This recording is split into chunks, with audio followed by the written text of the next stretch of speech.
একজন বিশ্বস্ত দাসী ছিল, নাম ছিল মায়সারা। কি ছিল নাম? মায়সারা কিছু নাম আপনারা স্মরণ রাখবেন। ওই খাদিজার একজন খুব সহচর ছিল, দাসী ছিল বান্ধবীর মতো, তার নাম ছিল মায়সারা। ওই মায়সারা বর্ণনা করতে চাই খাদিজাকে, হে খাদিজা, তুমি কি জানো, তুমি যে মুহাম্মদ সাল্লাল্লাহু আলাইহি ওয়াসাল্লামকে তুমি তোমার কাজে নিয়োগ দিয়েছ, ব্যবসা বাণিজ্যের দায়িত্ব দিয়েছ, আমি নিজে দেখেছি তখন মুহাম্মদ সাল্লাল্লাহু আলাইহি ওয়াসাল্লাম কোথাও তিনি বসতেন, আমি দেখতাম তার যখন ঘামে নিজের ঘামে যখন ভিজে যেতেন, ঘামে দেখুন তিনি ক্লান্ত হয়ে যেতেন, দুই সর্প এসে দুই পাশ দিয়ে আল্লাহর নবীকে বাতাস দিতেন। বলে সুবহানাল্লাহ। এটা কিন্তু নবুয়ত প্রাপ্তির আগের ঘটনা, নবুয়ত প্রাপ্তির আগের ঘটনা, পরের ঘটনা নয়। ওই মায়সারা বর্ণনা করতেছিলেন, হাদিসে এসেছে মায়সারা কে ছিল? হাদিসে ছিলেন মায়সারা ছিল খাদিজাতুল কুবরার একটা চোখ। কি ছিল? একটা চোখ। কে ছিল? মায়সারা, ওই দাসী বর্ণনা করছিলেন। দাসী বর্ণনা করার আগে এই খাদিজাতুল কুবরা এক চাচা, তার নাম ছিল ওয়ারাকা বিন নাওফেল। কি ছিল নাম? Waraqa bin Nawfal. তিনিও একজন আলেম ছিলেন, ইসলামের যুগে তিনি একজন আলেম ছিলেন, খ্রিস্টান আলেম ছিলেন। এই খাদিজার চাচাতো ভাই ছিল ওয়ারাকা বিন নাওফেল। ওয়ারাকা বিন নাওফেলের কাছে গেলেন, যে বললেন, হে আমার চাচাতো ভাই, তুমি কি এই সালাম চলে গেছেন, তুমি কি জানতে পেরেছ? তোমার কিতাব থেকে তুমি কি জানতে পেরেছ?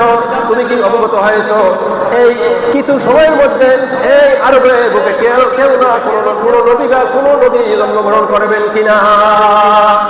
কে তাকে প্রশ্ন করলেন? ওয়ারাকা বিন নাওফেলকে প্রশ্ন করলেন, হে ভাই, তুমি কি জানো কোন নবী এই 2-1 বছর ভিতরে দুনিয়াতে আগমন করবে কিনা? ওয়ারাকা বিন নাওফেল শুনে বলল, হাত। কি বলল? হাত। এই ইনজিল কিতাব থেকে আমি পড়েছি এই 2-1 বছরের মধ্যে একজন নবী এই দুনিয়াতে পদার্পণ করবে। সে নবী হলো আব্দুল্লাহ ছেলে মুহাম্মদ সাল্লাল্লাহু আলাইহি ওয়াসাল্লাম। বলে সুবহানাল্লাহ। চিৎকার দিয়ে বলে সুবহানাল্লাহ। এই খাদিজার ভাষ্য, খাদিজা বললেন, তুমি এ মায়সারা, তুমি যে ঘটনা বর্ণনা করেছ, এর আগে আমি জানতাম এই মুহাম্মদ সাল্লাল্লাহু আলাইহি ওয়াসাল্লাম নবী হয় দুনিয়াতে পদার্পণ করবে। এটা ছিল কি খাদিজার বক্তব্য। যাই হোক, আজ হলো মিলাদুন নবী সাল্লাল্লাহু আলাইহি ওয়াসাল্লাম। আমরা অনেকেই জানি মিলাদ অর্থ হলো জন্ম বৃত্তান্ত। এটা শুরুর কথা আমি পরে টেনে নিয়ে আসছি। মিলাদ অর্থ কি? জন্ম বৃত্তান্ত। অনেকেই আবার মিলাদুন নবী শুনলে শরীরের চুলকানি শুরু হয়ে যায়। আমার নবী মিলাদ, তার জন্ম বৃত্তান্ত। আপনারই বলেন, আপনার বাবা চাচার কারো যদি জন্ম সম্পর্কে আলোচনা করতে হয়, সাধারণত আলোচনা যদি কারো জীবন সম্পর্কে আলোচনা হয় মৃত্যুর পরেই আলোচনা করে। কারো যদি জীবনী আলোচনা করতে যান, তাহলে কি তার জীবনে কি হয়েছে এবং কিভাবে তার মৃত্যু হয়েছে এরা আসবে না? আসবে কিনা বলে?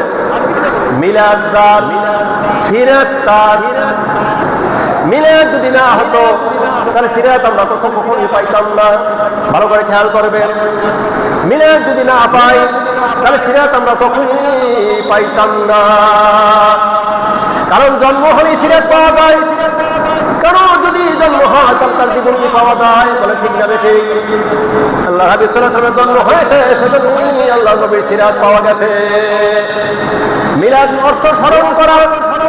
এদিকে খেয়াল করে, মিলাদ অর্থ স্মরণ করা। মিলাদ অর্থ কি? স্মরণ করা।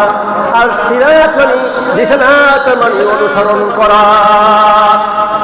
মিলাদ সিরাত, বুঝতে পেরেছেন?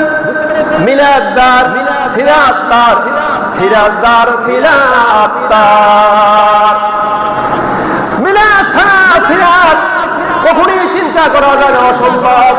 তেমনি আল্লাহ নবীর জীবনে ফিরাত যদি চিন্তা করা হয়, আলোচনা করা হয়, কখনোই মিলাদ ব্যতীত ফিরাত কল্পনাও করা যায় না। কথা বুঝে আসছে? মিলাদার ফিরাতার, ফিরাদার মিলাদার। আর নবীর যদি জন্ম না হয়তো কোশ্চিনকালেও সিরাত পাওয়া যাবে না। পাওয়া যাবে? অনেকেই বলে, অনেকেই চুলকানি শুরু হয় যে মিলাদুন নবী পালন করে এটা বেদাত। কত প্রকার বেদাত রয়েছে, সেদিকে খেয়াল করে না। আমার নবী এই ধরাধামে আগমন করেছেন, এর চেয়ে বেশি খুশি আর কি হতে পারে বলে সুবহানাল্লাহ। আমরা সকলেই খুশি না? আমার নবী শুধু আল্লাহ সাল্লাম তিনি ছোট্ট একটা ভুল করেছিলেন, সেই ভুলের কারণে মহান রব্বুল আলামিন তাকে জান্নাত থেকে বের করে দিয়েছিলেন। করেছিলেন কিনা? অসংখ্য বছর তিনি কি এই দুনিয়াতে আল্লাহ ফেলে দিয়েছেন, দুনিয়াতে তিনি কান্না করেছিলেন, ক্রন্দন করেছিলেন, আরে হয় আমি গন্ধনকে কি ভুল করেছি। মা হাওয়াকে নিয়ে চরমভাবে কোনো কান্না করেছিলেন।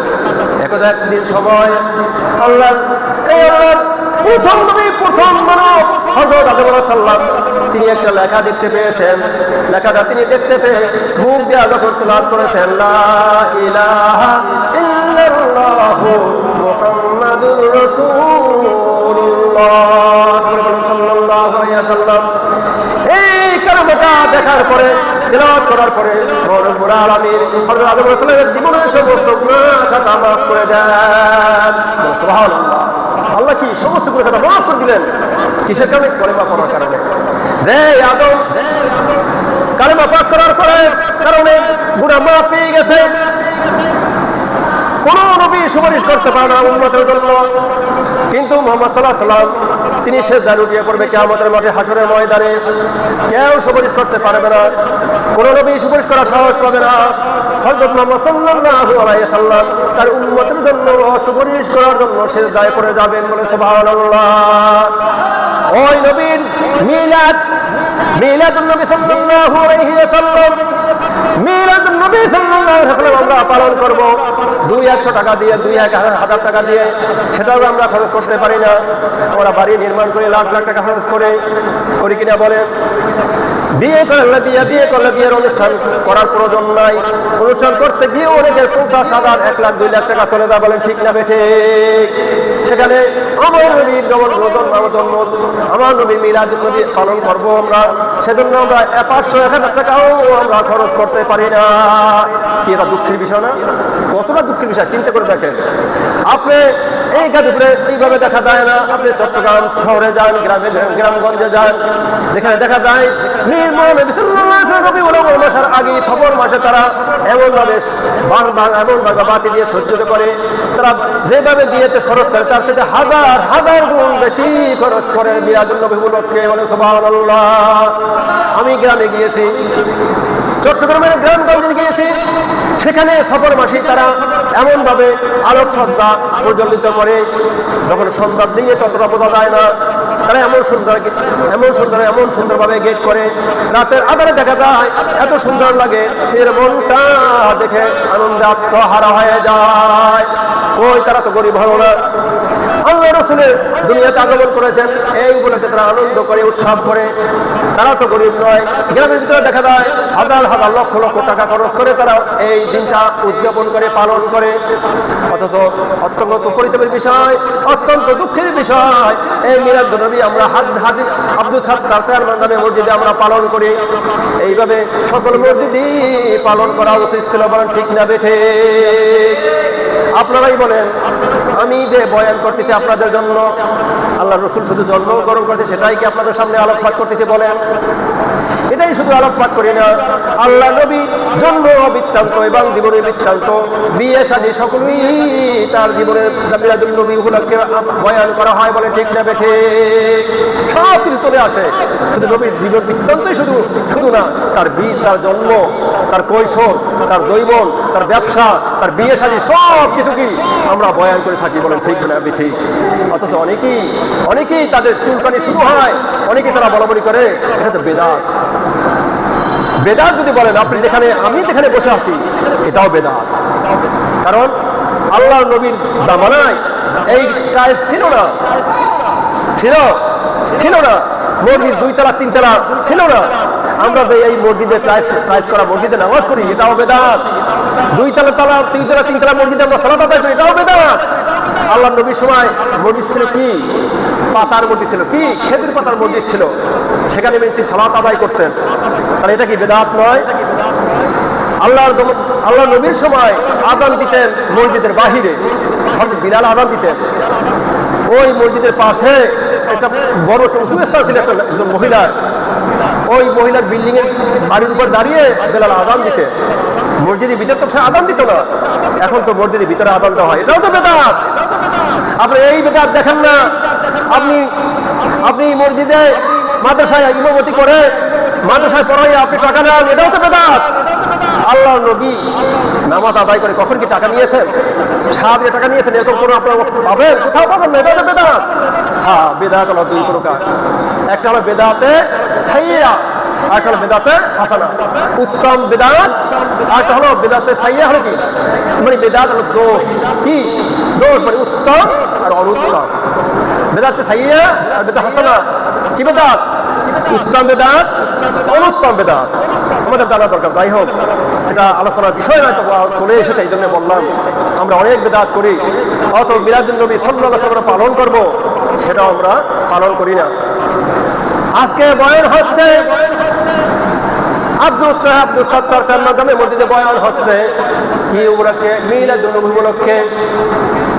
আপনি যখন মরে যাবেন, চিঠির সঙ্গে যাবে না, আপনি এই মিলাদে যদি অংশগ্রহণ করেন, যদি একটু বয়ান শোনেন, রব্বুল আলামিন এই মিলাদুন নবী উপলক্ষে উদ্যাপন করার কারণে এই মসজিদে সময় দেওয়ার জন্য এবং বয়ান শোনার জন্য বা বয়ানকে আমল করার জন্য রব্বুল আলামিন জীবনের সমস্ত গুনাহ খাতা মাফ করে দিতে পারেন। ঠিক না ঠিক বলেন? ঠিক না ঠিক? আল্লাহ মাফ করে দিতে পারে না? মাফ করা মালিককে। তুমি দোকানে বসে আছো, কয় টাকা তুমি ইনকাম করবা?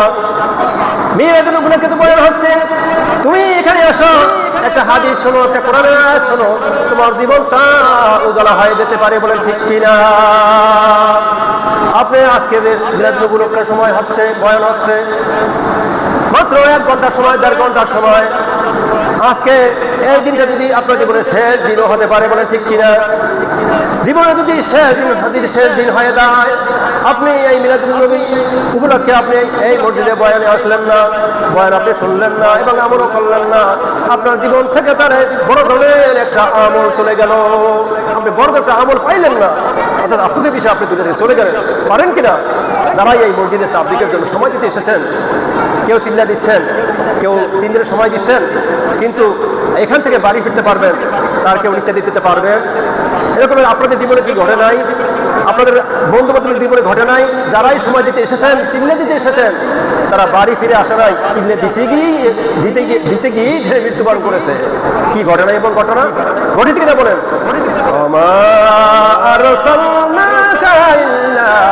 রাহমাতাল লিল আলামিন।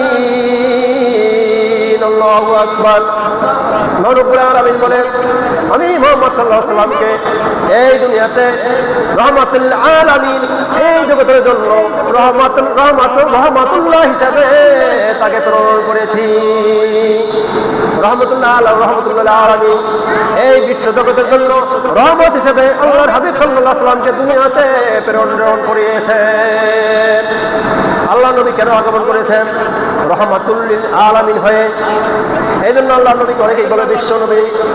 বিশ্বনবী বলা যাবে না, বিশ্বনবী হলো শুধুমাত্র পৃথিবী, এই শুধু পৃথিবী তিনি নবী না। না, আমার নবী, আপনার নবী, তিনি হলেন সারা জাহানের নবী। বলে সুবহানাল্লাহ।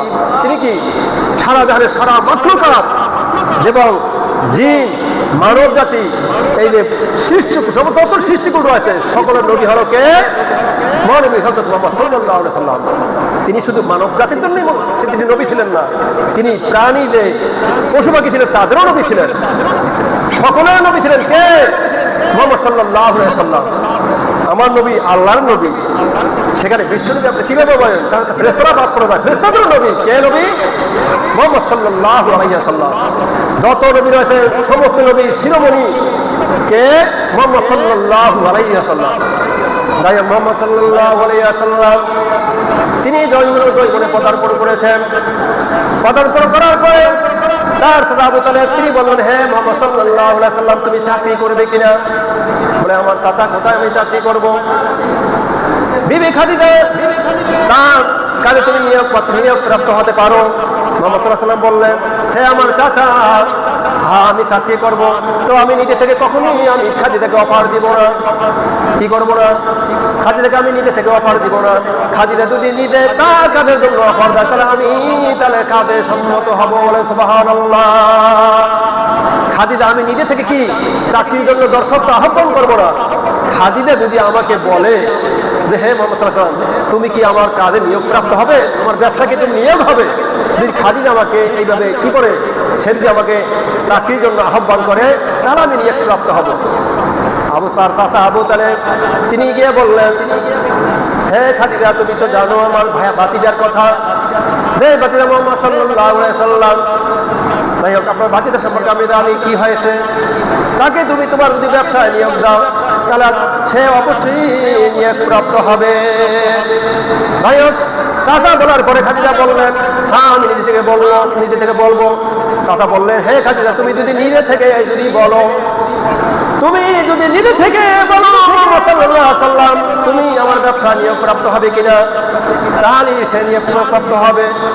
খাদিজা ওই সময় বললেন, হে আবু তালেব আপনি মুহাম্মদ সাল্লাল্লাহু আলাইহি ওয়াসাল্লামকে এই চাকরিতে বহাল রাখার, চাকরিতে দাওয়াত দেওয়ার জন্য, চাকরিতে যুক্ত হওয়ার জন্য আপনি বলতে বলেছেন।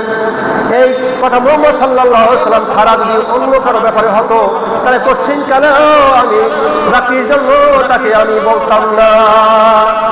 মানে মুহাম্মদ সাল্লাল্লাহু ছাড়া যদি অন্য কেউ হতো পশ্চিমকালেও আমি বলতাম না তুমি আমার চাকরিতে কি, চাকরিতে তুমি বহাল থাকো, চাকরিতে তুমি কি যোগদান করো।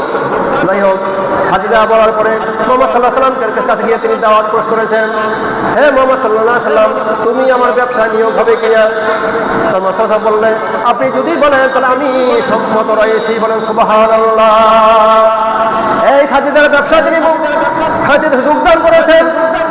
যোগদান করার পরে খাদিজা বললেন, আমি এর পূর্বে যত আমি টাকা সম্পদের মালিক ছিলাম, এই মুহাম্মদ সাল্লাল্লাহু আলাইহি ওয়াসাল্লাম আমার ব্যবসার দায়িত্ব ভার নেওয়ার পরে আমি যে সম্পদের মালিক ছিলাম তার চেয়ে হাজার হাজার গুণ বেশি আমি ব্যবসা লাভ শুরু করলাম। বলেন সুবহানাল্লাহ। কার গুণে? এই মুহাম্মদ সাল্লাল্লাহু আলাইহি ওয়াসাল্লামের গুণে। আমার মহানবী মুহাম্মদ সাল্লাল্লাহু আলাইহি ওয়াসাল্লাম ছিলেন আল আমিন, সাদিক। কি ছিলেন? আল আমিন ছিলেন, সাদিক ছিলেন। আল আমিন তিনি যে বিশ্বস্ত ছিলেন, এটা আমি আপনি সার্টিফিকেট দেই না, সার্টিফাই করি নাই, আমার নবী সার্টিফাই করেছে কুখ্যাত কাফির মুশরিকগণ। বলে সুবহানাল্লাহ। কাফির মুশরিক তারাই সার্টিফাই করেছে। আর আমিন প্রভাবশালী কি ছিলেন? আল আমিন সাদিক ছিলেন। কি ছিলেন? আল আমিন তিনি ছিলেন বিশ্বস্ত। কোন ধরনের সে যদি আমার টাকা হতো মুহাম্মদ সাল্লাল্লাহু আলাইহি ওয়াসাল্লামের কাছে সেটা সঠিকভাবেই তিনি সময় মতো দিয়ে দিতেন। আরবের বুকে এরকম কেউ নাই যার ভিতরে আমানতদারি রক্ষা হতো, কেউ ছিল না। আবু জাহেলের কাছে অনেকেই আমানতদার রাখতেন। আবু জাহেল ছিলেন মক্কার ভিতরে একজন কুখ্যাত কাফের এবং কাফেরদের নেতা, মুশরিকদের নেতা। তার কাছে অনেকেই সম্পদ রেখেছেন, কিন্তু যখন এই সম্পদ চাইতে গেছেন, যখন পেতে চেয়েছেন, ওই সম্পদ কোশ্চিন কেন আবু জাহেলের কাছ থেকে ফেরত পায় নাই। একবার একটা ঘটনা, এক ব্যক্তি আবু জাহেলের কাছে সম্পদ গচ্ছিত রেখেছে। ওই লোকটা তিনি মৃত্যুবরণ করার পরে সন্তান এসেছে সম্পদের জন্য, বললো, হে আবু জাহেল আমার বাবা আপনার কাছে সম্পদ গচ্ছিত রেখেছিলেন, সেই সম্পদটা আমার কাছে ফেরত দেন। কিন্তু আবু জাহেলের কাছে দেওয়ার পরে সে সম্পূর্ণভাবে অস্বীকৃতি জানিয়েছে, না না তোমার বাবা আমার কাছে কোনো সম্পদ রাখে নাই। কি রাখে নাই? কোনো অর্থ গচ্ছিত রাখে নাই, অস্বীকৃতি জানিয়েছে। ওই শিশু যুবক নিরুপান্তর হয়ে রূপান্তর না পেয়ে মুহাম্মদ সাল্লাল্লাহু আলাইহি ওয়াসাল্লামের দরবারে গিয়ে বললেন, হে নবী মুহাম্মদ সাল্লাল্লাহু আলাইহি ওয়াসাল্লাম আমার বাবা জীবিত থাকা অবস্থায় কিছু সম্পদ ছিল, সেই সম্পদ আবু জাহেলের কাছে গচ্ছিত রেখেছে, কিন্তু আবু জাহেল সেই সম্পদ দিতে নারাজ। মুহাম্মদ সাল্লাল্লাহু আলাইহি ওয়াসাল্লাম শুনে বলে, তাই নাকি, চলো। আবু জাহেলের কাছে গিয়ে বললো, হে আবু জাহেল ঘটনা কি? এর বাবা তোমার কাছে সম্পদ রেখেছিল, তুমি ফেরত দাও না কেন? তিনি অস্বীকৃতি জানিয়েছেন। কি জানিয়েছেন? অস্বীকৃতি জানিয়েছেন, না না এর বাবা কোনো সম্পদ আমার কাছে গচ্ছিত রাখে নাই। আল্লাহ হাবিব সাল্লাল্লাহু আলাইহি ওয়াসাল্লাম বললেন, তুমি এর বাবা সম্পদ ফেরত দেবে কিনা বলো। বলে, না আমি ফেরত দিব। বলে, তুমি অবশ্যই ফেরত দিবে। এই কথা বলার সঙ্গে সঙ্গে আল্লাহ নবীর দুই পাশ দিয়ে দুইটা ভাগ দিয়ে আবু জাহেলের দুইটা এক দিয়ে তিনি আক্রমণ করেছেন, মানে দুইটা বাঘ গিয়ে কি পাশে দাঁড়িয়েছেন, আক্রমণ করবে। এটা দেখতে পেয়েছেন আবু জাহেল দেখার সাথে সাথে বললেন, হে মুহাম্মদ সাল্লাল্লাহু আলাইহি ওয়াসাল্লাম, তুমি তোমার বাঘকে থামাও। হ্যাঁ, ওরে বাবা, আমার সম্পদ গচ্ছিত রেখেছে, আমি সম্পদ এখনই তাকে ফেরত দিয়ে দেবো। বলেন সুবহানাল্লাহ। এটা আমলদারি কথা বলার জন্য এই কথাটা বললাম, এই গণনাটা টেনে আনলাম। খাদিজা তার বান্ধবীদের সাথে এই কথাই সর্বপ্রথমে কথাই বলেছেন। যখন খাদিজা এর আগে দুটো বিয়ে হয়েছে, কয়টা বিয়ে হয়েছিল বলে? দুটো স্বামী তার জীবন থেকে চলে গেছে। এই চলে যাওয়ার পরে তিনি বান্ধবীদের শেয়ার করেছেন, আমি আর কখনোই বিয়ে করবো না, আমি আর বিয়ে সাজি বলবো না। কিন্তু আবার এই বান্ধবীর সাথে তিনি বলতেন, সবসময় বলতেন, মুহাম্মদ সাল্লাল্লাহু আলাইহি ওয়াসাল্লাম দেখতে কত সুন্দর, তিনি কি পরিমাণ সাদেক, কত সুন্দর তার আমি বিশ্বস্ততা। আমি কখনো কল্পনা করি নাই মুহাম্মদ সাল্লাল্লাহু আলাইহি ওয়াসাল্লামকে ব্যবসার দায়িত্ব দেওয়ার পরে তার ব্যবসা আমার এতটা উন্নতি হবে, কখনোই আমি কল্পনা করি নাই। মুহাম্মদ সাল্লাল্লাহু আলাইহি ওয়াসাল্লাম অনেক ভালো, দেখতে অনেক সুন্দর। তার বান্ধবীরা বলল, হ্যাঁ খাদিজা, তুমি তো এর আগে বলছো কখনই বিয়ে করবে না, তোমার কথার ভঙ্গিতে বোঝা যাচ্ছে তুমি মুহাম্মদ সাল্লাল্লাহু আলাইহি ওয়াসাল্লামকে বিয়ের জন্য পছন্দ করো। কি করো? মনে হয় তুমি বিয়ের সাথে বসবে। এর আগে বলছো আমি বিয়ের সাথে কখনই বলবো না, তার যেভাবে তুমি সুনাম করতেছো, মনে হয় আসছে তুমি তার উপর থেকে দুর্বল হয়ে পড়েছো। কি হয়ে পড়েছো? দুর্বল হয়ে পড়েছো। একটা কথা না বললেই নয়। তখন আবু তালেবকে বলা হলো, এই বিবি খাদিজা বললেন, তার মায়েরা ছিল দাসীকে বলা হলো, হে দাসী আমার, হে মায়েরা আমার বোন, দেখো মুহাম্মদ সাল্লাল্লাহু আলাইহি ওয়াসাল্লাম বিয়েতে রাজি হয় কিনা, কি বিয়েতে রাজি হয় কিনা। আবু তালেবকে বলা হলো, আবু তালেব বললেন, মুহাম্মদ সাল্লাল্লাহু আলাইহি ওয়াসাল্লাম তুমি কি বিয়ে করবে? তিনি বললেন, আমি কাকে বিয়ে করব? বলবে, কোনো মেয়ে যদি আমাকে নিজ থেকে যদি কেউ অফার দেয় তাহলে আমি বিয়ে করতে রাজি। আবু তালেব এই কথা মতো খাদিজাকে বললেন, আমার ভাতিজা মুহাম্মদ সাল্লাল্লাহু আলাইহি ওয়াসাল্লাম, তাকে বিয়ে করাবো, কোনো পাত্রী আছে কিনা। খাদিজা মায়েরাকে বলল, দেখ মায়েরা, তুমি তো জানো মুহাম্মদ সাল্লাল্লাহু আলাইহি ওয়াসাল্লাম কি রকম, তুমি মুহাম্মদ সাল্লাল্লাহু আলাইহি ওয়াসাল্লামকে প্রস্তাব দেওয়ার ব্যাপারে সে যদি রাজি হয়, সম্মত হয়, তাহলে আমি বিয়ের পরিচিতি বলবো। বলেন সুবহানাল্লাহ। তাহলে কি আমি বিয়েতে সম্মত রয়েছি, আমি বিয়ে বলবো। কখন মুহাম্মদ সাল্লাল্লাহু আলাইহি ওয়াসাল্লাম রাজি হয়। ওই মায়েরা তিনি মুহাম্মদ সাল্লাল্লাহু আলাইহি ওয়াসাল্লামকে চলে গেলেন, গিয়ে বললেন, হ্যাঁ মুহাম্মদ সাল্লাল্লাহু আলাইহি ওয়াসাল্লাম, তুমি কি বিয়ে করবে না? তোমার তো বয়স হয়েছে, তোমার তো 24-25 বছর বয়স হয়েছে, তুমি কি বিয়ে করবে না?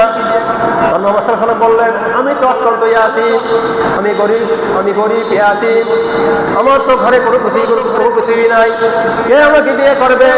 আমার কাছে কোনো নারী বিয়ে করবে না, আমি হলাম নিঃস্ব। তখন মায়েরা বলল, হ্যাঁ মুহাম্মদ সাল্লাল্লাহু আলাইহি ওয়াসাল্লাম, ভয়ের কোনো কারণ নাই। কোন নারী যদি নিজে থেকে তোমাকে বিয়ে করতে চায় এবং তোমার দায়িত্ব যদি কেউ নিতে চায়, তুমি তাহলে বিয়েতে রাজি হবে কিনা বলো। মুহাম্মদ সাল্লাল্লাহু আলাইহি ওয়াসাল্লাম বলল, হ্যাঁ, এরকম যদি কোনো নারী আমাকে পছন্দ করে এবং পছন্দ করার পরে সে যদি সম্মত হয় আমাকে বিয়ে করার জন্য, তাহলে আমি তাকে বিয়ে শাদী করব। যাই হোক, এভাবে বিয়ে শাদী হয়ে গেল, খাদিজার সাথে বিয়ে হয়ে গেল। খাদিজার সাথে যখন বিয়ে হয়, খাদিজার বয়স ছিল 40 বছর। কত ছিল? 40 বছর। আর মুহাম্মদ সাল্লাল্লাহু আলাইহি ওয়াসাল্লামের বয়স ছিল 25 বছর। কতটা সময় দিচ্ছেন চিন্তা করেছেন? বর্তমান যুগের কিছু কথা আমি টেনে আনি। প্রিয় মুসল্লিগণ, আপনাদের সন্তান যদি আপনি বিয়ে করতে চান ছেলেকে, আর যদি কেউ যদি প্রস্তাব দেয়, ওই এলাকায় একটা মেয়ে রয়েছে, সুন্দর সুশ্রী, সন্তান রয়েছে অথবা সন্তান হারা, যদি আপনার কাছে প্রস্তাব দেয়, আপনি সাথে সাথে কি বলবেন? না, কখনই নয়, কোশ্চিন করা সম্ভব নয়। আমার ছেলে, এমন যুবক ছেলে কখনই সে বিয়ে শাদী করে নাই, আর এমন একটা বিয়ে শাদী হয়েছে, এমন একটা মেয়ে কখনই আমার সন্তানের জন্য বিয়ের জন্য আমি প্রস্তাব দিব না, প্রস্তাবে রাজি হব না, সম্মত হব না। কি এটাই তো অনেকেই বলে থাকে, বলে কিনা বলে, অনেকেই বলে আমি এই বিয়েতে সম্মত নই। কিন্তু আমার নবী দেখেন, মুহাম্মদ সাল্লাল্লাহু আলাইহি ওয়াসাল্লাম, তার বয়স ছিল 25 বছর, খাদিজার বয়স ছিল 40 বছর। তিনি কখনোই বিচলিত হয় নাই, কখনোই তিনি অহংকার করে নাই, না না না, এ বিয়ে তো সম্ভব নয়, আমার বয়স হলো 25। এখন দেখেন, ছেলের বয়স যদি 25 হয়, মেয়ের বয়স কমপক্ষে 5 বছর কম হয় বা আশেপাশে হয়, বলে ঠিক কিনা? বেশি যদি হয় তাহলে দেখবেন ওই ছেলে কখনই বিয়েতে সম্মত হয় না, কখনই সম্মত হয় না। অথচ আল্লাহ নবী কতটা দিচ্ছেন তার খাদিজার সাথে, বয়সের সাথে, তারপরে আল্লাহ নবী তিনি বিয়েতে সম্মত হয়ে গিয়েছিলেন। খাদিজা বিয়ে করার পরে অনেকেই দেখেন গ্রাম করলে যখন কোনো বিয়ে শাদী হয়, এরকম যদি বিয়ে শাদী হয়, অনেকে দেখেন খিলখিলি হাসে, খিলখিল করে হাসে আর উপহাস করে, কি করলা তুমি এমন, তুমি হ্যাঁ বাবা তুমি সন্তানের বাবা, তুমি এমন এক মেয়ের সাথে তুমি বিয়ে শাদী করলা, বিয়ে শাদী ঘটাইলা। এই ছেলের সাথে অনেক সময় ডিস্টেন্স রয়েছে এবং তার সন্তানও রয়েছে, বলেন এরকম হয় কিনা বলেন? যদি এরকম বিয়ে হয় তাহলে কি হয়? কন্ডিশনের মাধ্যমে বিয়ে হয় কিনা বলেন? শর্ত সবে কি বিয়ে হয়? কিন্তু আমার নবী বিয়ে করেছেন খাদিজাকে কোনো শর্ত ছাড়াই তিনি বিয়ে করেছিলেন। যাই হোক, খিলখিল করে বাবা হাসছিল। কাফেররা, আবু জাহেলের দল, আবু জাহেলরা হাসতেছিলেন, বললে হ্যাঁ খাদিজা তুমি কি করেছো? তুমি এক সুদর্শন নারী, তুমি এক ধনবান নারী আবু আরবের বুকে, তুমি বিয়ে করবে একজন ধনী ব্যক্তি দেখে, ধনী ব্যক্তির ধনী ব্যক্তির ছেলে দেখে তুমি বিয়ে শাদী করবে, আর তুমি এমন ব্যক্তিকে বিয়ে করছো যে অত্যন্ত গরিব এবং সম্পূর্ণভাবে ইয়াতীম, সে তো ইয়াতীম, তাকে বিয়ে করছো। খাদিজা এই কথা শোনার পরে, খাদিজা ছিলেন বিশিষ্ট ব্যবসায়ী, কি ছিলেন? আরবের বুকে বিশিষ্ট ব্যবসায়ী ছিলেন। খাদিজা তিনি মোহাম্মদ সাল্লাল্লাহু ডাকলেন, হে আমার প্রিয়তম স্বামী, আপনি আগে আমার স্বামী ছিলেন, এখন আপনার স্বামী, আমার যে যত সম্পদ রয়েছে, আমার সমস্ত সম্পদ আমি আপনাকে দান করে দিলাম। সুবহানাল্লাহ, কি করেছে? দান করে দিয়েছিলেন। খাদিজা যত সম্পদ, সমস্ত সম্পদ কি করেছিলেন? দান করে দিয়েছিলেন। একটু এদিকে খেয়াল করুন, আমাদেরকে খেয়াল করুন, এমনি শ্রোতা নেই, যে কতদিন রয়েছেন খেয়াল করুন। যদি আমার আলোচনা যদি আপনি খেয়াল না করেন, আর শ্রোতা যদি আমার আলোচনা যদি আপনারা সায় না দেন, বক্তা আলোচনা করেও মজা পায় না, শ্রোতারা শুনেও কি মজা পায় না। অত্যন্ত দুঃখের বিষয়, পরিতাপের বিষয় না বললেই নয়। এমন একটা দিন, এমন একজন ব্যক্তি যাকে সৃষ্টি না করে দুনিয়ার কোনো কিছু সৃষ্টি করা হবে না, তার সম্পর্কে আলোচনা হচ্ছে, মিলাদুন নবী সাল্লাল্লাহু আলাইহি ওয়াসাল্লাম। এখানে আলোচনা শোনার পরেও অনেকেই, জানার পরও অনেকেই বরং শুনছে না, অনেকে মসজিদে সভাপতি হচ্ছে না। এটা অত্যন্ত দুঃখের বিষয়, বলে ঠিক নেবে ঠিক, দুঃখের কথা নয়। আজকে যদি এই এলাকার কোনো নেতা আসতো, কি আসতো, নেতা আসতো, তাহলে এই মসজিদ কি ভরপুর হয়ে যেত মানুষের ধারা। আর এই মসজিদের পাশেও যদি কোনো শিল্পী আসতো, পুরুষ বা যদি মহিলা শিল্পী আসতো, আর যদি একটা জারি গান শুরু করতো, তার কি হতো? আলোড়ন সৃষ্টি হয়ে যেত, বা ওই জায়গা কি কানায় পূর্ণ হয়ে যেত, বলে ঠিক না বেশি। কিন্তু আমার নবী, যে নবীকে সৃষ্টি না করলে কোন দুনিয়ার সৃষ্টি কোনো কিছু সৃষ্টি করা হতো না, সেই নবী মিলাদুন নবী সাল্লাল্লাহু আলাইহি ওয়াসাল্লাম। অথচ অত্যন্ত পরিতাপের বিষয় না বললেই নয়, অথচ সেখানে মসজিদে মুসলিমই রয়েছে, শ্রোতা রয়েছে। এটা অত্যন্ত দুঃখের বিষয়। যাই হোক, আমরা মহানবী সাল্লাল্লাহু আলাইহি ওয়াসাল্লামের কি মিলাদুন নবী পালন করতেছি, এটা একটা সৌভাগ্যের বিষয়। সৌভাগ্যের বিষয় না? অনেকেই শুনতেছেন, কিন্তু এই মিলাদুন নবী উপলক্ষে আয়োজন করা হচ্ছে, এই আয়োজনে শরীক হওয়ার কি শরীক হওয়ার জন্য তার কি হয় নয়, ভাগ্য হয় নয়, আমাদের সৌভাগ্য হয়েছে। এই সৌভাগ্যের কারণে মহান রব্বুল আলামিন আমাদের জীবনের যত গুনাহ রয়েছে সমস্ত গুনাহ মাফ করে দিয়ে জান্নাতের ফয়সালা করে দিতে পারেন কিনা বলেন? পারেন না? আল্লাহ যার মালিক কে? যেটা কেউ দেয় না সেটা দেয় কে? যেটা কেউ শোনে না সেটা শুনেন কে? যেটা কেউ জানে না সেটা জানেন কে? কি এক আমরা আল্লাহ পেয়েছি, বলে সুবহানাল্লাহ। সেই আল্লাহ দেওয়ার মালিক, সেই আল্লাহর উপর আমরা ভরসা করি, তার জন্যই আমরা ইবাদত করি, বলে ঠিক যাবে ঠিক। শুধু এজন্যই বলা হয় আল্লাহ মানা নবী মানা নয়, নবী মানা আল্লাহ মানা হয়, বলে ঠিক যাবে ঠিক। আল্লাহ মানা নবী মানা নয়, নবী মানা আল্লাহ মানা হয়। কার কথা? আল্লাহর কথা। আল্লাহ নিজেই বলেছেন আমি আল্লাহকে যদি মানো আর নবীকে যদি অবমাননা করো তাহলে আমাকে মান্য করা হলো না, তোমরা যদি নবীকে মানো তাহলে আমাকে মানা হলো। এই জন্য রব্বুল আলামিন বলেন ওমা আতাকুমুর রাসূলু ফাখুযুহু ওমা নাহাকুম আনহু ফান্তাহু। আল্লাহু আকবার। রব্বুল আলামিন তিনি নিজেই বলেছেন মুহাম্মদ সাল্লাল্লাহু আলাইহি ওয়াসাল্লাম সম্পর্কে ওমা আতাকুমুর রাসূল, তোমার রাসূল যেটা আদেশ করেন, খেয়াল করেন আল্লাহ কি বলছেন, নবীর ব্যাপারে বলেছেন তোমার নবী মুহাম্মদ সাল্লাল্লাহু আলাইহি ওয়াসাল্লাম যেটা আদেশ করেন ফাখুযুহু, সেটাকে তোমরা আঁকড়িয়ে ধরো। কি ধরো? আঁকড়িয়ে ধরো।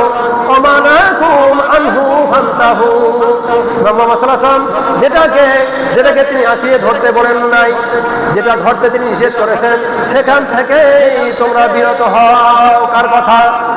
আল্লাহর কথা। কার কথা? আল্লাহর কথা। আল্লাহ নিজেই বলেছেন মুহাম্মদ সাল্লাল্লাহু আলাইহি ওয়াসাল্লাম যেটাকে বলে, যেটাকে তিনি বলে সেটাকে তোমরা আঁকড়িয়ে ধরো, এবং যেটাকে তিনি নিষেধ করেছেন সেখান থেকে তোমরা কি হও? বর্জন হও, বর্জিত হও, তোমরা সেখান থেকে কি ফিরে আসো। কিন্তু কি বলবো, আল্লাহর কালাম, আল্লাহ নিজেই বলেছেন, আমরা আল্লাহ দা বলেছেন তার উল্টাটা করি। কি করি? উল্টা করি। আল্লাহ নবী বলেছেন তোমরা 5 ওয়াক্ত সালাত আদায় করো, যদি 5 ওয়াক্ত সালাত আদায় করো তাহলে তোমরা 50 ওয়াক্তের সালাতের সওয়াব পাবে। বলো সুবহানাল্লাহ। কয়েকটা সালাতের সওয়াব? 5 ওয়াক্ত নামাজ কে যদি আদায় করে আল্লাহ সুবহানাহু ওয়া তাআলা কয়েকটা সওয়াব দিবেন? 50 ওয়াক্ত নামাজ পড়ার সওয়াব আল্লাহ সুবহানাহু ওয়া তাআলা আমলনামায় দান করে দিবেন। কার কথা? আল্লাহ রাসূলের কথা। তাহলে এই জন্য আল্লাহ রাসূল বলছেন, আল্লাহ রাসূল যেটা পালন করতে হবে সেটাই আমরা পালন করবো। রাসূলের সুন্নাত। এই জন্য আল্লাহ বলছেন আমাকে যদি তোমরা কেউ পাইতে চাও, ভালোবাসতে চাও, তাহলে আগে আল্লাহ রাসূলকে ভালোবাসো। কাকে ভালোবাসো? রাসূলকে ভালোবাসো। রাসূলকে ভালোবাসা মানে তার রাসূলের সুন্নাতকে কি করা? মান্য করা। কি করা? রাসূলের সুন্নাতকে মান্য করা। রাসূলের সুন্নাত কি? দাড়ি, টুপি, সালাত, ফরজে আইন, এটাও কি রাসূলের সুন্নাত? এর মধ্যে রাসূলের সুন্নাত রয়েছে না? ফরজের আগে সুন্নাত রয়েছে না? ফরজের পরে সুন্নাত রয়েছে না? রাসূলের মাদ্রাসায় মসজিদে ঢোকার জন্য কি সুন্নাত রয়েছে? কি মসজিদে ঢোকার সময় কি বলি? আল্লাহুম্মা আফতাহ লি আবওয়াবা রাহমাতিক, বলি না? হে আল্লাহ আপনি রহমতের দরজা কি ওপেন করে দেন, খুলে দেন। কি মসজিদে ঢোকার দোয়া রয়েছে না? এটাকে সুন্নাত রাসূলুল্লাহ সাল্লাল্লাহু আলাইহি ওয়াসাল্লাম। মসজিদ থেকে বের হওয়ার দোয়া রয়েছে না? এটাও রাসূলের সুন্নাত। আপনি টয়লেট করতে যাবেন, সেখানে রাসূলের সুন্নাত দোয়া রয়েছে। টয়লেট থেকে বের হবেন, সেখানে কি রাসূলের সুন্নাত রয়েছে। কিভাবে আপনি জামা পরবেন, কিভাবে আপনি খাবেন, কিভাবে আপনি স্ত্রীর সাথে আলোচনা করবেন, তার সাথে সৎ ব্যবহার করবেন, কিভাবে আপনি সন্তানের সাথে সুন্দর ব্যবহার করবেন, সন্তানকে শাসন করবেন, অনুশাসন করবেন, স্ত্রীকে আপনি কিভাবে আপনি অনুশাসন করবেন, এখানে কি রাসূলের সুন্নাত রয়েছে না? কি রাসূলের সুন্নাত রয়েছে না? এই জন্যই আল্লাহ বলছেন তোমরা যদি রাসূলের সুন্নাতকে কি আঁকড়িয়ে ধরো তাহলে আমাকে তোমরা পেয়ে যাবে। আর আল্লাহকে পাওয়া মানে আল্লাহ জান্নাত পাওয়া। বলে সুবহানাল্লাহ। আল্লাহকে পাওয়া মানে কি? আল্লাহ জান্নাত পাওয়া। ইয়া মুহাম্মদ মুস্তাফা নবী সাল্লি আলা, ইয়া মুহাম্মদ মুস্তাফা নবী সাল্লি আলা, শাফাআতের কান্ডারি মদিনাওয়ালা, শাফাআতের কান্ডারি মদিনাওয়ালা, ইয়া মুহাম্মদ মুস্তাফা নবী সাল্লি আলা, ইয়া মুহাম্মদ মুস্তাফা নবী সাল্লি আলা। আল্লাহরই খাস নূরের দয়ার যিনি, সকলেই বলেন আল্লাহরই খাস নূরের দয়ার যিনি, তার মুখে শুনি তায়েফের বাণী। আল্লাহরই খাস নূরের দয়ার যিনি, তায়েফের বাণী, তার মুখে শুনি দোসরা কোনো মাবুদ নাই এক আল্লাহ। আরে দোসরা কোনো মাবুদ নাই এক আল্লাহ। ইয়া মুহাম্মদ মুস্তাফা নবী সাল্লি আলা, ইয়া মুহাম্মদ মুস্তাফা নবী সাল্লি আলা। নবী আদম শফির বাবা, নবী আমার কাবার কাবা, নবী আদম শফির বাবা, নবী আমার কাবার কাবা। নবীদের প্রেমে কাবা হয়েছে কালা, হায়রে নবীদের প্রেমে কাবা হয়েছে কালা। ইয়া মুহাম্মদ মুস্তাফা নবী সাল্লি আলা, ইয়া মুহাম্মদ মুস্তাফা নবী সাল্লি আলা, শাফায়াতের কান্ডারি মদিনাওয়ালা, শাফায়াতের কান্ডারি মদিনাওয়ালা, ইয়া মুহাম্মদ মুস্তাফা নবী সাল্লি আলা, ইয়া মুহাম্মদ মুস্তাফা নবী সাল্লি আলা। আমার নবী আপনার নবী জনাবে রাসূল করিম সাল্লাল্লাহু আলাইহি ওয়াসাল্লাম, তিনি ছিলেন নূরে নূরান্বিত। কি ছিল? নূরে নূরান্বিত। আল্লাহ নবীর কথা যদি কেউ শোনে তার জন্য জান্নাত, তার জন্য কি জান্নাত। তার সুন্নতকে যদি কেউ অবহেলা করে, অবমাননা করে, তার জন্য জাহান্নাম। দেখেন আল্লাহ নবী সাল্লাল্লাহু আলাইহি ওয়াসাল্লাম তিনি একদিন শীতের দিনে, কোন দিনে? শীতের দিনে পেশাব করতে একটু দূরে যাওয়া লাগে। আল্লাহ নবী চিন্তা করেছেন এত রাতে দূরে যাওয়া সম্ভব নয়। ভালো করে খেয়াল করো, এখন আমাদের ঘরের ভিতরে টয়লেট আছে কিনা বলেন? আমাদের ঘরের ভিতরে টয়লেট, দূরে যেতে হয় না। মসজিদে যাবে, সেখানেও মসজিদের ভিতরে টয়লেট আছে কিনা বলেন? ঘরের ভিতরে রুমের সাথে টয়লেট আছে কিনা বলেন? কিন্তু সে সময় তো আগের কথা, আমার বাবা দাদা যারা ছিলেন, একটু চিন্তা করে দেখেন, একটু ভাবুন, তখন কিন্তু আমাদের টয়লেট ছিল আমাদের বাড়ি থেকে, ঘর থেকে অনেক দূরে ছিল কিনা বলেন? এখন মসজিদের মধ্যে টয়লেট, কি শান্তি আর শান্তি। মুহাম্মদ সাল্লাল্লাহু আলাইহি ওয়াসাল্লামের সময় তিনি চিন্তা করলেন পেশাব করতে দূরে যেতে হবে, কষ্ট হবে আমার জন্য, না আমি এত দূরে যাব না। তিনি একটি পাত্রে তিনি তার পেশাব মোবারক তিনি ফেলেছেন। তিনি চিন্তা করলেন না, একটি পাত্রে আমি পেশাব রাখি, আমি দিনের পরে আবার ফেলে দেবো। কি করবে? এই পেশাবটা কি পেশাব করে একটা পাত্রে রেখেছে। কিসের মধ্যে? পাত্রে রেখেছে। তিনি ভাবলেন যাও দিনে এটা ফেলে দেবো। এক সাহাবী সকালে এসে প্রভাতে এসে তিনি এই ঘর পরিষ্কার পরিচ্ছন্ন করার কাজে হাত দিলেন। হাত দিতে এসে দেখেন একটা পাত্রের ভিতরে খুব সুগন্ধি পানি রয়েছে, পানির পাত্র রয়েছে। তিনি তো জানতেন না এটা পেশাব, নবীর পেশাব মোবারক। তিনি পাত্রটা ধরেন, তিনি কাছে নেওয়ার সাথে সাথে এতই সুঘ্রাণ, তিনি বললেন আমি কখনোই সুঘ্রাণ, আমি আমার জীবনে বাবা কখনোই আমি সুঘ্রাণ পাই নাই। যাই হোক, আমি সুঘ্রাণ পাওয়ার পরে আমি ওই পাত্র থেকে আমি যা ছিল পাত্রের যা ছিল সমস্তটাই আমি পান করেছিলাম। বলেন সুবহানাল্লাহ। তিনি পুরোটাই পান করে ফেলেছিলেন। পান করার পরে তার ভক্ত সেই সাথে বক্তব্য হবে তাই এই পাত্রের ভিতরে যা ছিল আমি পান করার পরে এতটাই মধুর ছিল, মনে হয় আমি অমৃত সুধা পান করেছি। আমি সাল্লাল্লাহু আলাইহি ওয়াসাল্লাম তিনি ওই সাহাবীকে বললেন, হে আমার সাহাবী, আমি পেশাব করে একটা পাত্রে রেখেছিলাম, সেই পেশাবটা কোথায়? তিনি বললেন, ইয়া রাসূলুল্লাহ, ইয়া হাবিবাল্লাহ, এই পাত্রে পেশাব ছিল কিনা আমি জানি না। এই পেশাবটা পাত্রটা আমি হাতে নেওয়ার পরে এতটা সুঘ্রাণ পেলাম, সুগন্ধ পেলাম, আমি আর নিজেকে ধরে রাখতে পারলাম না। কি নিজেকে ধরে রাখতে পারলাম না? অনেকেই দেখবে যখন ক্ষুধা লাগে, হালাল না হারাম এটা আমরা চিন্তা করি না, কি করি?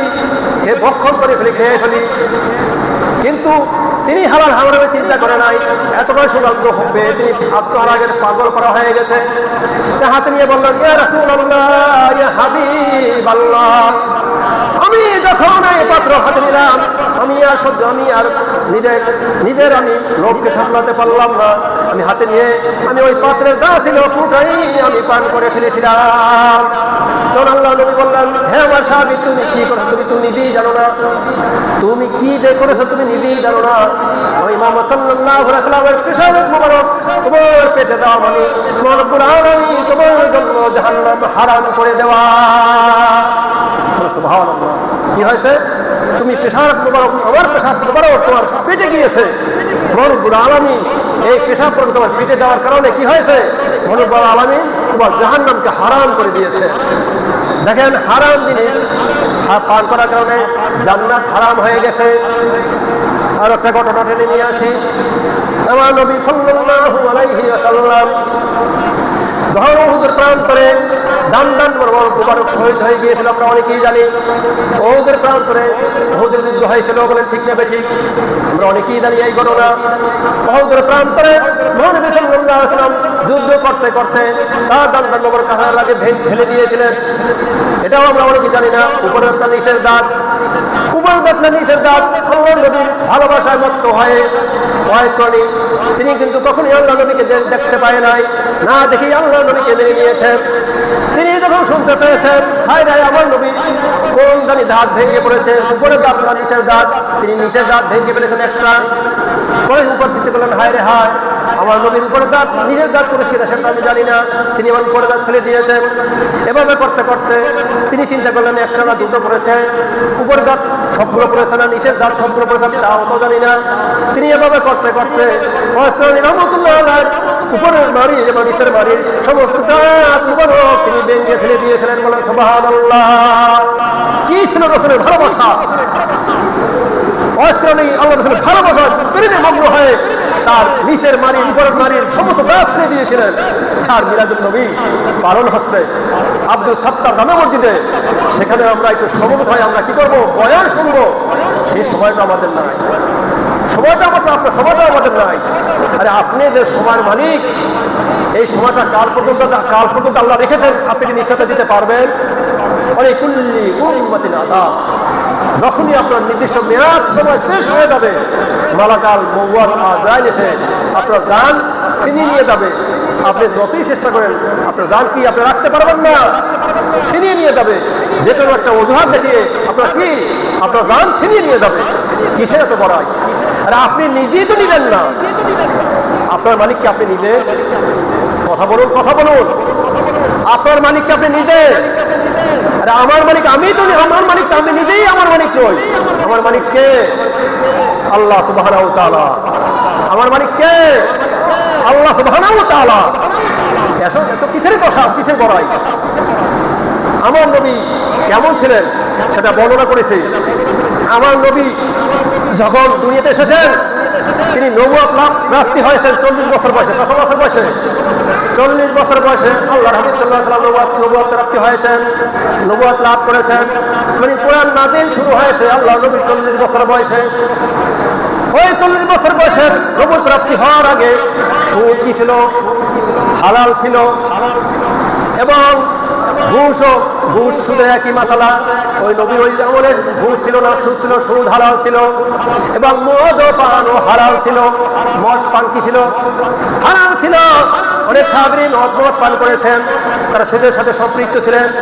কিন্তু মহানবুল আলামিন এমন ভাবে পবিত্র রাখেন আমার মুহাম্মদ সাল্লাল্লাহু আলাইহি ওয়াসাল্লামকে, তিনি জিনা তো দূরে থাক, জিনার কাছেও যাইতেন না। এবং তিনি সুদের কাছেও তিনি কখনই তিনি যান নাই। এবং যে ছিল, এবং ওই সময় হালাল ছিল কি ছিল? শরাব পান করে হালাল ছিল, মদ পান করে হালাল ছিল। কেউ বলতে পারবেন না। আল্লাহর যে দুশমন কাফেররা ছিল তারাও কখনোই বলতে পারেন নাই। কেউ বলতে পারে, কেউই বলতে পারবেন না। আল্লাহ নবী এই নবুয়ত প্রাপ্তির আগে মদ পান করেছিলেন। হয়তোবা নবুয়ত প্রাপ্তির আগে বলতে পারে, কানা ফেসা করতে পারে। আল্লাহ নবী তো এই নবুয়ত প্রাপ্তির আগে তিনি সুদ খেয়েছেন, তিনি মদ পান করেছিলেন। না বলতে পারে কিনা? অনেকে কানা ফেসা করতে পারে। দেখবেন এই তার দিকে একটা চিল্লে যেতে এসেছে। কি?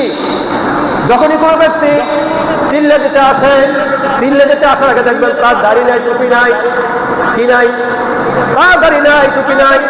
সে হিন্দু না মুসলমান কোনো কিছুই বলা যায় না, বলে ঠিক না বেঠিক।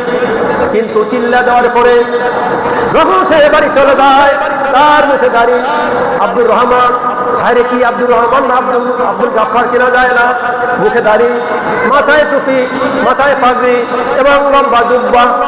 হ্যাঁ, তুমি কে? আব্দুর রহমান না তুমি আব্দুর রহমান খুদাই? কিছু তো বুঝলাম না, চিনতে পারলাম না। কিসের কারণে? কিসের কারণে? আল্লাহকে ভয় করার কারণে, কবরকে ভয় করার কারণে, কবরের আযাবকে ভয় করার কারণে, মৃত্যুর যন্ত্রণাকে ভয় করার কারণে, কিয়ামতের কষ্ট ভয় করার কারণে, জান্নাতে যাওয়ার আশায় এই পরিবর্তন। চিল্লা দিতে এসে নেতিয়াত্রা পরিবর্তন হয়। দেখবেন যখন কোনো ব্যক্তি এইভাবে যখন দেশে যায়, ভালো করে খেয়াল করেন আপনি না নাই, যখনই কোনো ব্যক্তি চিল্লা দিয়ে বাড়ি যায়, এই পরিবর্তন করে দেখে বলে আসছে, কি হুজুর হয়ে আসছে। ও তার দিকে দেওয়ার আগে সুদ খাইতো, ঘুষ খাইতো, তার দিকে দেওয়ার আগে প্রেম করতো এবং মদ পান করতো। বলে কিনা? বলে কিনা?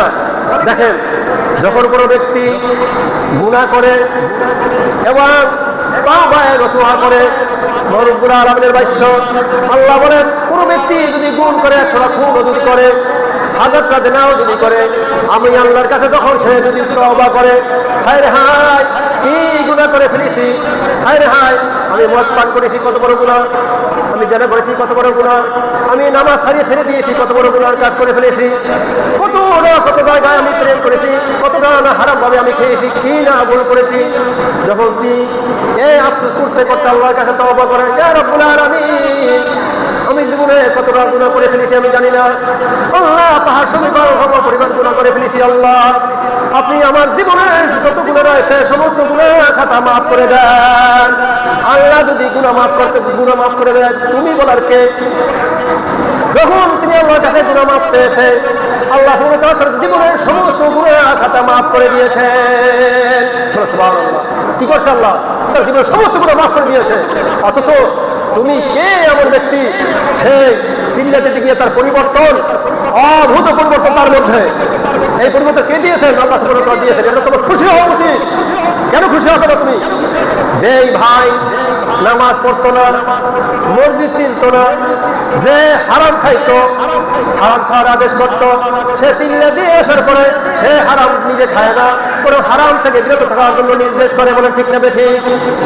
সে কখনো নামাজ ছাড়তো না, সে চিল্লা দিয়ে আসার পরে সে বলে, হ্যাঁ আমার ভাই কেন তুমি দোকানে বসে আছো, কেন তুমি সময় অপচয় করতেছো, আসো আসো মসজিদে চলো, আমি সালাতের দিকে যাই। সে সালাত করতো না, এবং সালাতের জন্য কি করে? আদেশ করে। দাড়ি রাখতো না, কি করতো না? দাড়ি রাখতো না। ওই ব্যক্তি কখনো দাড়ি রাখতো না, দাড়ি কামানোর জন্য কি করতো? সেলুনে গিয়ে টাকা দিত।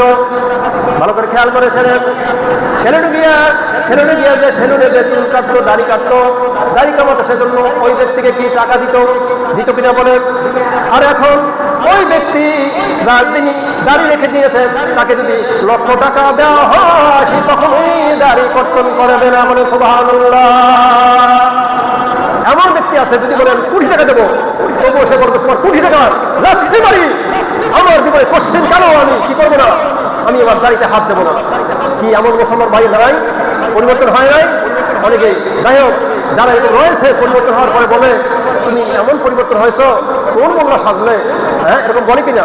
এরা হলো কি বেঈমান, এরা হলো কি মুখোশধারী মুসলমান, বেঈমান। আরে তুমি পরিবর্তন হও না, তাতে কি হয়েছে? তোমার ভাইতে অসম্ভব রকমের পরিবর্তন হয়েছে, তুমি বলো সুবহানাল্লাহ। কি বলবা? আলহামদুলিল্লাহ। তুমি প্রশংসা করবে আল্লাহ কাছে, আল্লাহ কাছে বলবে সুবহানাল্লাহ, আল্লাহ আপনি কি না করেন। যে ব্যক্তি খুন করতো, তিনি খুন করা দূরে থাক, কেউ যদি খুন করে তাকে জীবন দিয়ে হলো তাকে কি বাধা দিবে? কি করবে? জীবন দিয়ে হলো তিনি বাধা দিবে। খুন করাটা প্রশ্নই আসে না। যে ব্যক্তি সিয়াম পালন করতো না, তিনি নিজে একা সিয়াম না, বরং আরো হাজার লোককে সিয়াম পালন করার জন্য নির্দেশ করে, হাত ধরে পা ধরে সিয়াম পালন করার জন্য। কি আমাদের সমাজের কম আছে না? আছে কিনা? দেখেন, যাই হোক, কিন্তু আল্লাহ নবী, যেটা আমি ঘটনা জেনে নিয়ে এসেছি, কিন্তু আল্লাহ নবীর জীবনে কেউ বলতে পারে যে আল্লাহ নবী তো সুদ খেয়েছে, আল্লাহ নবী তো ওই মদ খেয়েছে। এই জন্য আল্লাহ নিজ হাতে মুহাম্মদ সাল্লাল্লাহু আলাইহি ওয়াসাল্লামকে কি করেছেন? তিনি দেখাশোনা করেছেন, আল্লাহ নিজ চোখে দেখাশোনা করেছেন, যাতে করে মুহাম্মদ সাল্লাল্লাহু আলাইহি ওয়াসাল্লাম কোনোভাবেই তিনি কোনো গুনাহ লিপ্ত না হতে পারেন, যাতে কাফের মুশরিকরা কি করতে পারে? ব্যঙ্গ না করতে পারে আমার নবীকে নিয়ে। নবী যেরকম ছিল ওরকম ছিল। এই জন্য সাহাবীরা আল্লাহর হাবিব সাল্লাল্লাহু আলাইহি ওয়াসাল্লামের মৃত্যুর পরে, ওফাতের পরে আয়েশা সিদ্দিকা রাদিয়াল্লাহু তাআলা আনহার কাছে গিয়ে বলতো, হে আয়েশা, আপনি কি জানেন নবীর চরিত্র কেমন ছিল? তখন আয়েশা উত্তরে বললেন, হে সাহাবীরা, তোমরা জানো না, তোমরা কি জানো না নবীর চরিত্র কেমন ছিল? এদিকে খেয়াল করে শেষ করবো। নবীর চরিত্র হলো 30 পারা কোরআন। 30 পারা কোরআন কি নবীর চরিত্র। আর নবীর চরিত্র সাজিবে কারা করেছে? কাফের মুশরিকরা করেছে। কাফের মুশরিকরা কখনোই নবীর চরিত্রের ব্যাপারে কখনোই কেউ ব্যঙ্গ করতে পারে না। যাই হোক, যে আলোচনা করলাম, যদি সময় থাকে সুযোগ থাকে নামাজ পড়ে আলোচনা করবো। এখনো সূরা দোহার আলোচনা করবো, সেই আলোচনা আমি করতে পারি নাই। যে আলোচনায় করেছি আমি অনুরোধ জানাবো, ভাই আদাতি কাল থাকবো না, এই নিঃশ্বাসের নাই বিশ্বাস এখানে আসি বাসায় ফিরতে পারবো তার নিশ্চয়তা কোনোভাবে আমি দিতে পারবো না। তাই আমরা আমল করবো, কি করবো? আমল করবো। ওমা আলাইনা ইল্লাল বালাগ। আসসালামু